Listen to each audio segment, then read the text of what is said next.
Hi friends, ലക്ഷ്യം P S സിയുടെ ഇന്നത്തെ ക്ലാസ്സിലേക്ക് സ്വാഗതം. നമ്മൾ ഇന്ന് ഡിസ്കസ് ചെയ്യാൻ പോകുന്ന സബ്ജക്റ്റ് ഇന്ത്യൻ ഹിസ്റ്ററി. അപ്പോൾ നമുക്ക് ക്ലാസ് സ്റ്റാർട്ട് ചെയ്യാം അല്ലേ? ചോദ്യം 1. ബംഗാളിൽ ദ്വിഭരണം ഏർപ്പെടുത്തിയ ഗവർണർ ആര്? ഉത്തരം റോബർട്ട് ക്ലൈവ്. ബംഗാളിലെ ആദ്യത്തെ ബ്രിട്ടീഷ് ഗവർണറാണ് റോബർട്ട് ക്ലൈവ്. 1757 ഇന്ത്യയിൽ ബ്രിട്ടീഷ് ആധിപത്യത്തിന് അടിത്തറയിട്ട പ്ലാസി യുദ്ധം നയിച്ചത് റോബർട്ട് ക്ലൈവും. പ്ലാസി യുദ്ധത്തിൽ ബ്രിട്ടീഷ് സൈന്യത്തെ സഹായിച്ച ബംഗാൾ സേനാ നായകനാണ് മീർ ജാഫർ. ബ്രിട്ടീഷ് ഇന്ത്യയിലെ ബാബർ എന്ന് വിശേഷിപ്പിക്കപ്പെടുന്നത് റോബർട്ട് ക്ലൈവിനെയാണ്. ക്വിൻ ക്യുനൈൽ എന്ന നികുതി വ്യവസ്ഥ ആരംഭിച്ചതാര്? Warren Hastings. ബംഗാളിലെ ആദ്യ ഗവർണർ ജനറലാണ് വാറൻ ഹേസ്റ്റിങ്സ്. ഇവിടെ കൺഫ്യൂസ് ആക്കേണ്ട കാര്യമില്ല.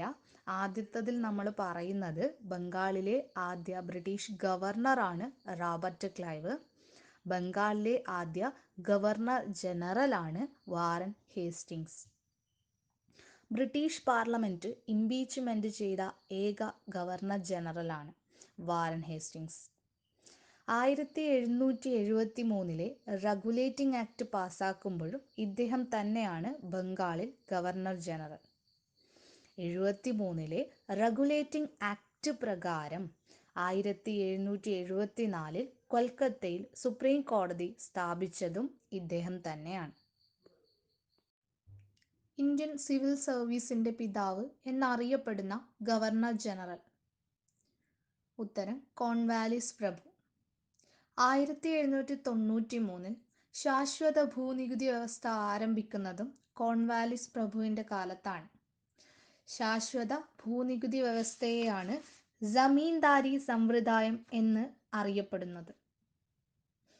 1792 ടിപ്പു സുൽത്താനുമായി ശ്രീരംഗപട്ടണം ഉടമ്പടിയിൽ ഒപ്പുവച്ചതും കോൺവാലിസ് പ്രഭുവാണ്.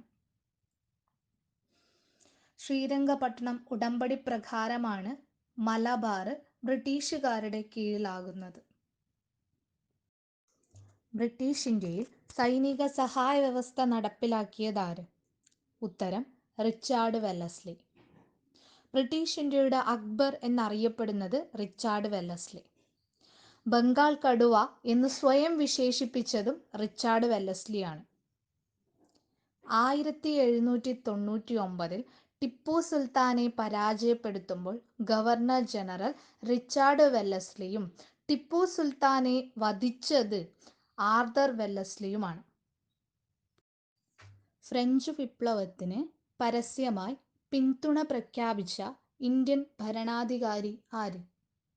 ഉത്തരം ടിപ്പു സുൽത്താൻ. മൈസൂർ കേന്ദ്രമാക്കിയാണ് ടിപ്പു സുൽത്താൻ ഭരണം നടത്തിയിരുന്നത്. ശ്രീരംഗപട്ടണമാണ് മൈസൂർ സാമ്രാജ്യത്തിന്റെ തലസ്ഥാനം. ഫ്രഞ്ച് വിപ്ലവ സംഘടനയായ ജാക്കോബിയൻ ക്ലബിൽ അംഗത്വം നേടുകയും ഫ്രഞ്ച് വിപ്ലവത്തിന് പരസ്യമായി പിന്തുണ പ്രഖ്യാപിക്കുകയും ചെയ്തു. ഇതിനു മുന്നോടിയായി ശ്രീരംഗപട്ടണത്ത് സ്വാതന്ത്ര്യത്തിന്റെ വൃക്ഷത്തൈകൾ നട്ടുപിടിപ്പിച്ചു.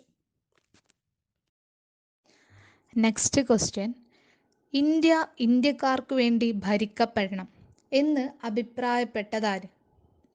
ഉത്തരം William Bentinck.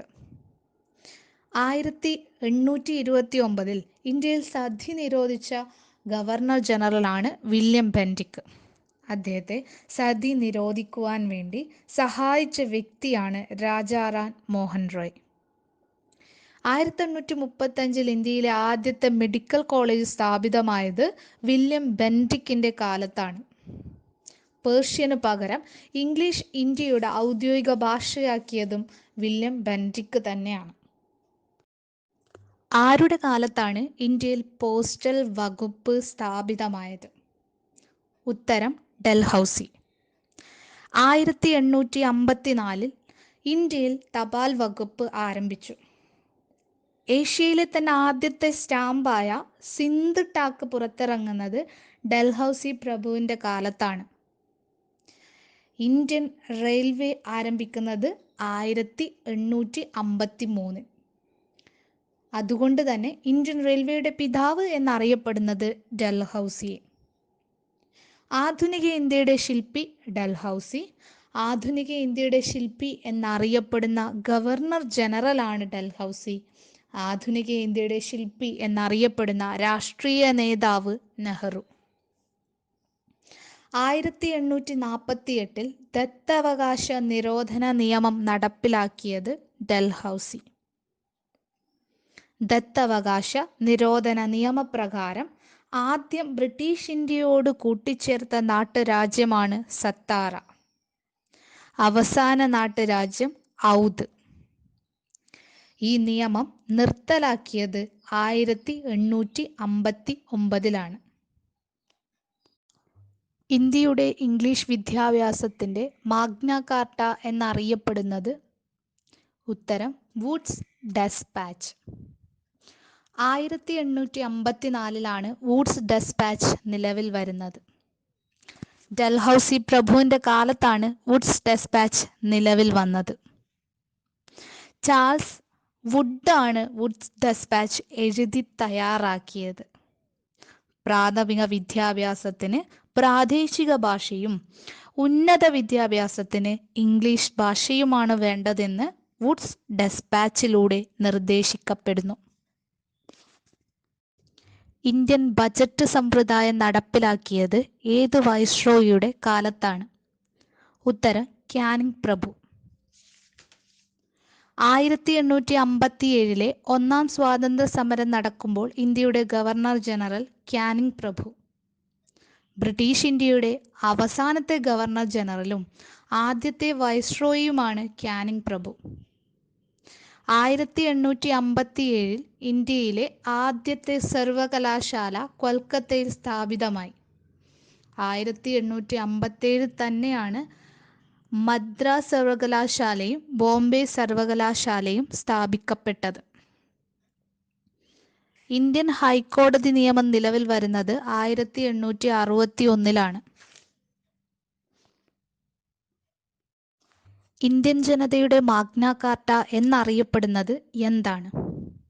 Government of India act 1858. Act for the better government of India എന്നറിയപ്പെടുന്നതും ഏത് ആക്ട് തന്നെയാണ്? Government of India act 1858. 1858 British രാജ്ഞിയുടെ വിളംബരം എന്നും അറിയപ്പെടുന്നു.